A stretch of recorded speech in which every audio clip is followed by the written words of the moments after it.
अगर राम और लक्ष्मण नहीं होते तो आज लक्षद्वीप भारत का नहीं बल्कि पाकिस्तान का हिस्सा होता। यहां राम का मतलब है रामास्वामी मुदलियार और लक्ष्मण का मतलब है लक्ष्मण स्वामी मुदलियार, और ये दोनों भाई थे जिन्होंने लक्षद्वीप में पहली बार तिरंगा फहराया था। ये हैं लक्षद्वीप के राम और लक्ष्मण।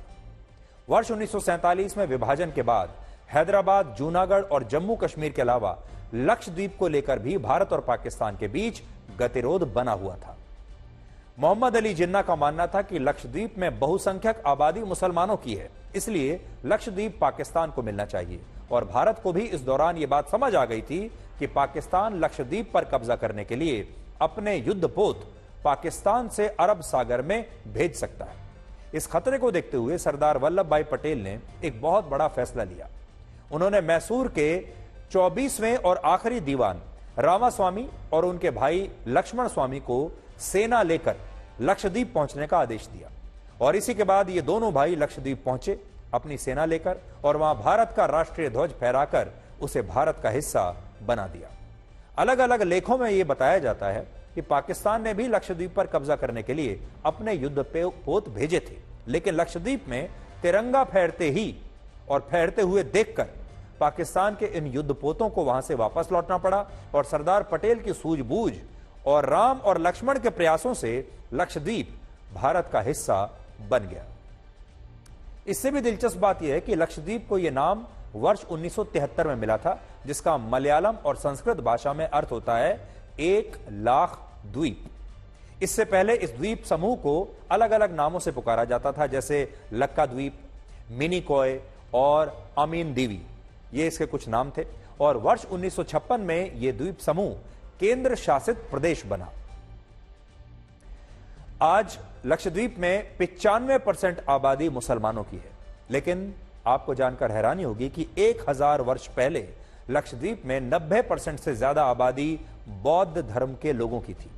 ऐसा माना जाता है कि वर्ष 661 में पहली बार मदीना से एक शेख लक्षद्वीप आया, जिसके बाद लक्षद्वीप में इस्लाम धर्म का प्रचार प्रसार हुआ, और वहां रहने वाले बहुत सारे बौद्ध धर्म के लोगों ने इस्लाम धर्म को अपना लिया, और बाद में ये तमाम लोग मुसलमान बन गए, इन्होंने इस्लाम को अपनाया। और यही कहानी मालदीव्स की भी है। आजकल मालदीव्स बड़ी चर्चा में है, मालदीव्स और लक्षद्वीप, और हम हर रोज मालदीव्स के बारे में और लक्षद्वीप के बारे में आपको कोई ना कोई नई जानकारी बताते हैं, आपका परिचय कराते हैं। जो स्थिति लक्षद्वीप की है यही स्थिति मालदीव्स की भी है, और मालदीव्स में इस समय 98% मुसलमान आबादी रहती है, 98% मुसलमान रहते हैं। और मालदीव्स और लक्षद्वीप में एक समानता यह भी है कि यहां रेत सफेद है, दोनों ही जगह सफेद रेत आपको देखने को मिलता है, जिसकी वजह से समुद्र का पानी आपको बिल्कुल नीला दिखाई देता है। आप तस्वीरें जब देखते होंगे तो आप सोचते होंगे कि मालदीव्स में और लक्षद्वीप में नीला पानी आपको कैसे दिखाई दे रहा है। उसका एक कारण यह भी होता है, लक्षद्वीप कुल मिलाकर 36 द्वीपों का समूह है, जहां लगभग 65,000 लोगों की आबादी रहती है। और अब हम आपको अपनी विशेष रिपोर्ट के जरिए लक्षद्वीप की यात्रा पर लेकर चलेंगे, और आपको बताएंगे कि लक्षद्वीप कितना सुंदर दिखता है, मनमोहक दिखता है। थोड़ी देर पहले हमने आपको बताया कि यहां नीला पानी आपको क्यों दिखाई देता है। देखिए ये नीला पानी, इसका कारण क्या है। और अगर आप लक्षद्वीप जाने के बारे में सोच रहे हैं तो आपको क्या करना चाहिए, ये भी आज हम आपको बताएंगे। जब आप लक्षद्वीप पहुंच जाएंगे तो आपको अगर एक आइलैंड से दूसरी आइलैंड जाना है तो आपके पास एक ही ऑप्शन है, वो है वेसल ऑप्शन। इस वक्त हम एक वेसल में हूँ जो अभी कावराती से अगाती जा रही हूँ। जैसे आप देख सकती हैं मेरे पीछे आपको समुद्र बहुत अच्छे से दिख सकती हो, और 500 रुपीज चार्ज करती है पर पर्सन। और कावराती से Agatti 1.5 hours to 2 hours journey है। अभी मैं अंदर क्या क्या है ये दिखाती हूँ आपको। फुली एयर कंडीशन है ये वेसल, और ठीक स्टार्टिंग पॉइंट में आपको एक कैफेटेरिया भी दिख सकती है। कैफेटेरिया में टी, कॉफी और जो भी स्मॉल फूड पैकेट्स हैं ये भी मिलती है। और जैसे आप देख सकती हैं ये बहुत लिमिटेड सीट्स है और फुली एयर कंडीशन है। पहले से ही बुक करना पड़ेगा आपको क्योंकि सीट्स बहुत लिमिटेड है। और ये 1.5 hours 2 hours जर्नी है। जो भी आइलैंड जाना है आपको ये इसी रास्ते से जाना है, वेसल से जाना है। इस वक्त हम हो लक्षद्वीप की बंगारम आइलैंड, जहां से प्राइम मिनिस्टर नरेंद्र मोदी की वो इमेजेस वायरल हुई थी। इनफैक्ट ये पीछे जो आप देख सकती है, इस सीट में प्राइम मिनिस्टर ने बैठ के वो पिक्चर्स क्लिक किया था और वो इमेजेस वायरल हुई और लक्षद्वीप के बारे में इतनी सारी डिस्कशंस शुरू हुई थी। जैसे आप देख सकती है, बंगारम आइलैंड्स बिल्कुल टूरिज्म पर्पस के लिए है और आप देख सकती है ये एक रिसोर्ट है, बंगारम रिसोर्ट, और ये पूरी तरह टूरिज्म के लिए कन्वर्ट किया गया है। लक्षद्वीप में 36 आइलैंड्स है, उनमें से 10 आइलैंड्स इनहैबिटेड है और उनमें से बंगारम आइलैंड्स बिल्कुल टूरिज्म के लिए है। हम इस वक्त अगाती आइलैंड्स में हूँ लक्षद्वीप में और हमारे साथ कुछ टूरिस्ट है। मैम, कहिए, आप पहली बार आ रहे हो क्या लक्षद्वीप? हाँ, हम लोग फर्स्ट टाइम आ रहे हैं लक्षद्वीप। एक्चुअली मेरे बेटी का बर्थडे सेलिब्रेट करने हम लोग कॉर्डिला क्रूजेस से यहाँ पे आए हैं। इट्स अ लवली आइलैंड, बहुत अच्छा लग रहा है यहाँ पे। और आपको लगता है कि इंडियन आइलैंड्स को ज्यादा एक्सप्लोर करनी चाहिए? या डेफिनेटली ज्यादा एक्सप्लोरेशन की जरूरत है।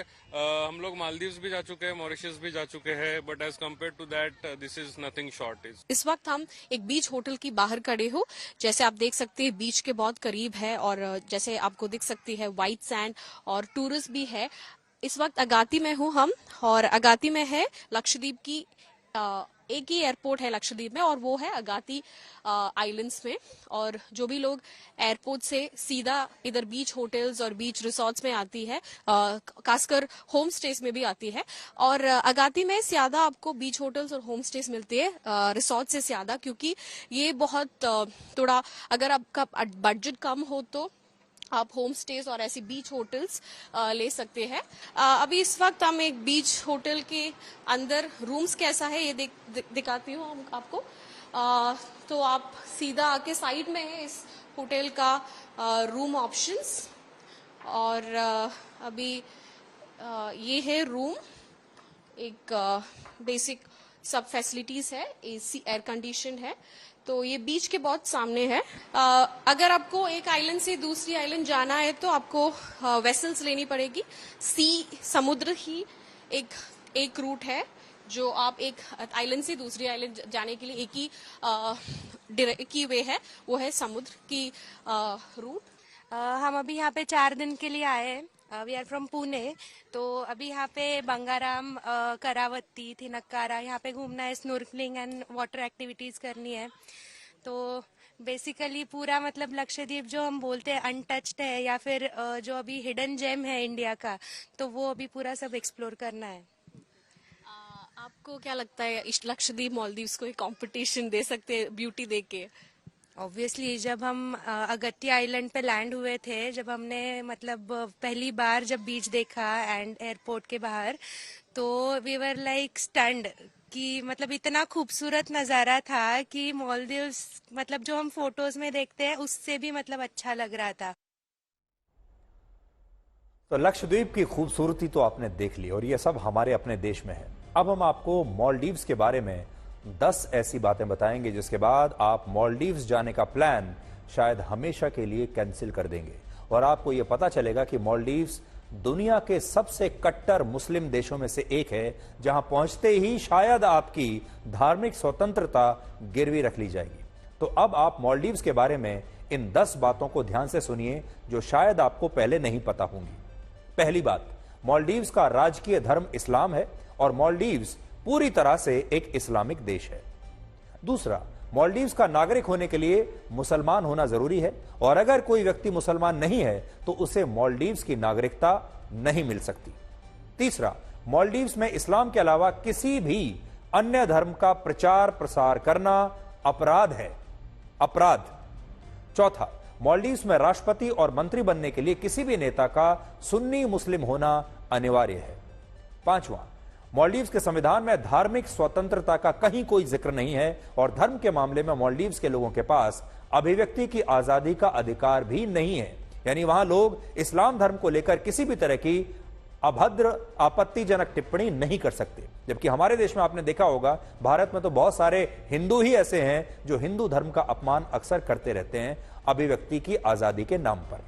छठा, मालदीव्स की अदालतों में आज भी शरिया कानून के तहत अपराधियों को कौड़े मारने, पत्थर मारने और हाथ काटने की सजा दी जा सकती है। सातवां, मालदीव्स में रहने वाले दूसरे लोगों के नागरिकों को सार्वजनिक स्थानों पर अपने धर्म का पालन करने की अनुमति नहीं है। 8वां, इस्लामिक देश होने की वजह से मालदीव्स में मूर्ति पूजा एक अपराध है। 9वां, पूरी दुनिया में सीरिया और इराक जाकर ISIS में शामिल होने वाले सबसे ज्यादा लोग मालदीव्स के हैं। मालदीव्स में हर 2000 लोगों में से एक व्यक्ति ISIS में शामिल होने के लिए सीरिया और इराक जा चुका है, जो दुनिया में सबसे ज्यादा है। और सबसे आखिरी बात यह कि मालदीव्स योग को इस्लाम विरोधी मानता है और 2 जून को अंतर्राष्ट्रीय योग दिवस मनाने का भी मालदीव्स विरोध करता रहा है।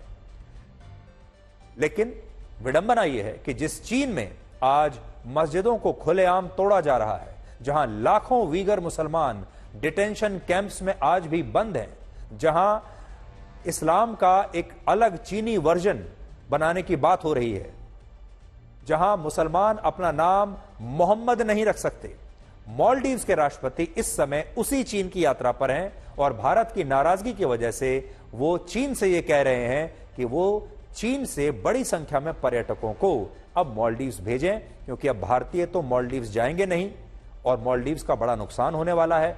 और उस नुकसान की भरपाई करने के लिए वो कह रहे हैं कि चीन की सरकार जो है वो मालदीव्स बड़े संख्या में पर्यटक भेजे। इसका मतलब यह हुआ कि मालदीव्स इस्लाम धर्म को लेकर जो बड़ी बड़ी बातें करता है वो पाखंड से ज्यादा कुछ नहीं, क्योंकि मालदीव्स ने ये सारी बातें चीन के सामने उठाने की हिम्मत नहीं दिखाई।